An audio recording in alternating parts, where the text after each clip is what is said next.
Minimalists. We can't impose tranquility on the world around us. So how do we adjust our internal settings to maintain inner tranquility? The reason I like this question is because it's very honest and it exposes a truth here about tranquility. So I'm going to give you a pithy answer. I actually have 3 pithy answers for you here. But my first one is imposed peace always leads to conflict. And that's the thing that we often try to do, especially in a relationship with others, is I'm going to force you to be peaceful. Yeah. I'm going to force anything onto you, persuade you, coerce you. That does not work. In fact, it accomplishes the opposite, Ryan. Yeah. If I'm tie you down and say, be peaceful, that's like me telling you to be in the moment. Yeah. It sounds good, I guess. Maybe. But living in the moment isn't good or bad anyway. It simply is. And we either are living in the moment or we are living for the future or the past, which is where most of us spend our time living. And so you're talking about imposing tranquility. Yes, an imposed peace always leads to conflict. So how do we adjust our internal settings to maintain inner tranquility? Well, I will say this. Here's my other pithy answer for you. All conflict arises from within. There is no such thing as external conflict. It may feel that way. Someone does something to you, but they do something to you only insofar as you allow that thing to be done to you, the insult or whatever. In fact, I wanted to read an excerpt from Direct Truth. It's Kapil Gupta's book. And I thought this was a perfect answer to this question for Marianne. And this chapter is titled, Why Do I Get Angry When I Am Insulted? Do you get angry when you're insulted? If someone says something snide to you on social media? Sometimes. I get defensive more than insulted. Yeah. You know? Yeah. And so maybe not externally defensive, but I start to feel defensive. So when someone insults you, do you get defensive? And you would say yes to that, right? Yeah, I don't know if I voice my defensiveness. I try not to, but the visceral feeling is definitely like a defense. It's an internal feeling too, right? It doesn't exist in the real world. It's simply something that has arisen within you, right? Yeah. So this chapter in this book, in fact, this entire book, which I read in a single sitting and then reread it the next day, phenomenal book. We'll put a link to it in the show notes, called Direct Truth by Kapil Gupta. And it's written as a Q&A, right? So it's question, answer, right? It's like a student and a master sort of having a conversation together, right? And so I'll start with the question and then I'll use a slightly different voice for the answer. Why do I get angry when I'm insulted? Because you entertain the verity of the insult. How so? How not so? If someone calls me stupid, it does not mean that I'm stupid. Nor does it mean that you are not. But I don't believe myself to be stupid. Then anger would not arise within you. Anger arises within me because they unjustly accuse me of being stupid. I see. You don't agree? I understand that you would like me to agree. I would like to know. I have already answered you, but my answer was not to your liking. But I don't think of myself as stupid. I understand. You don't believe me? I do not need your assistance in seeing the truth. Do you believe that I think I am stupid? This question does not interest me. Then how are you able to answer my question? I have already answered it. There's a parenthesis here. This woman walked away in anger, then returned 2 weeks later. Oh, this is a legit conversation. One of his clients. Oh, well. Yeah. Would you like me to tell you why I've returned? If you wish. I realized something.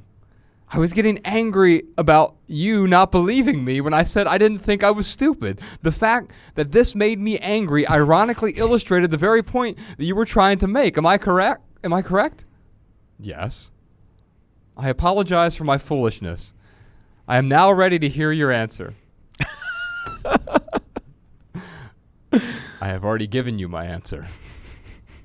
Which is to say that if I become angry at being called stupid, I believe myself to be stupid?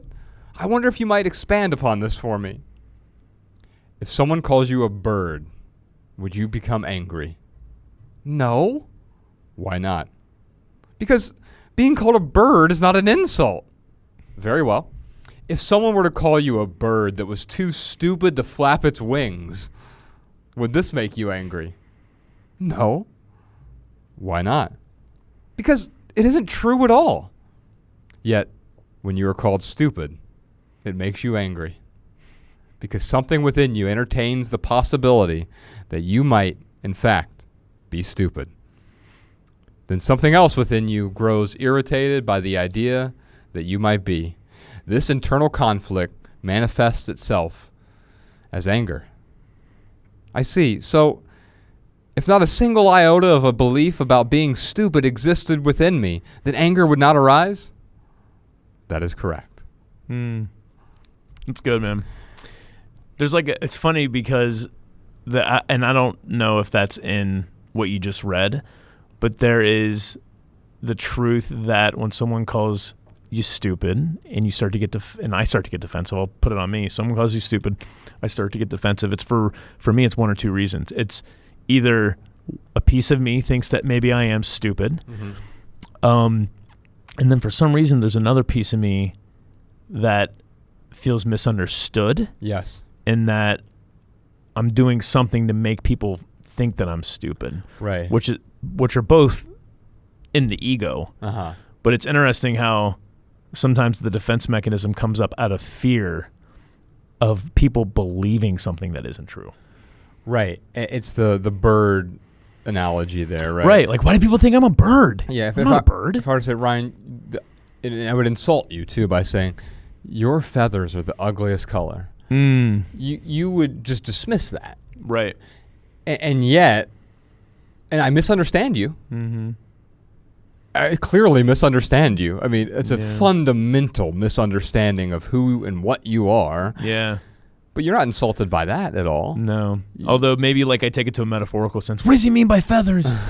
But yeah, no, I understand what you're saying. Yeah. Well, here's one more pithy answer for you. We can put this in the show notes. If one has a deep enough desire to eliminate conflict, they will remove anything that produces that conflict. And that was really the start of this conversation, Ryan. Even last week when we were talking about the news and removing things, it's not about what you should do. I don't have a prescription in terms of, well, here are the things that you should subscribe to and not subscribe to.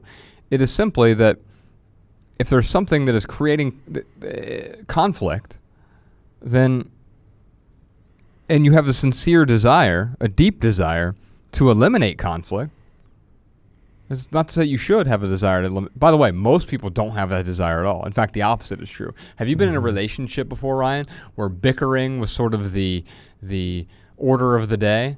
Yeah. Where it was the way that in which you communicated with each other? Mm-hmm.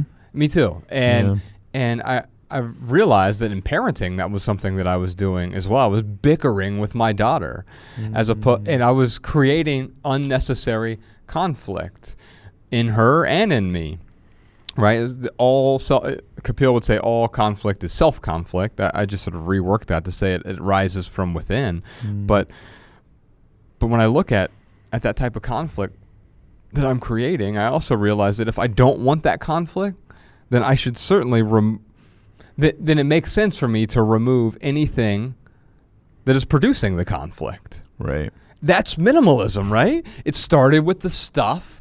It was creating this terrible conflict in my life. But understanding that led to the action. It wasn't the other way around. It wasn't I picked up a book on decluttering and I learned these 7 steps and now I've removed the conflict from my life. No. It was about understanding that conflict. Then all the action sort of happens on its own after that.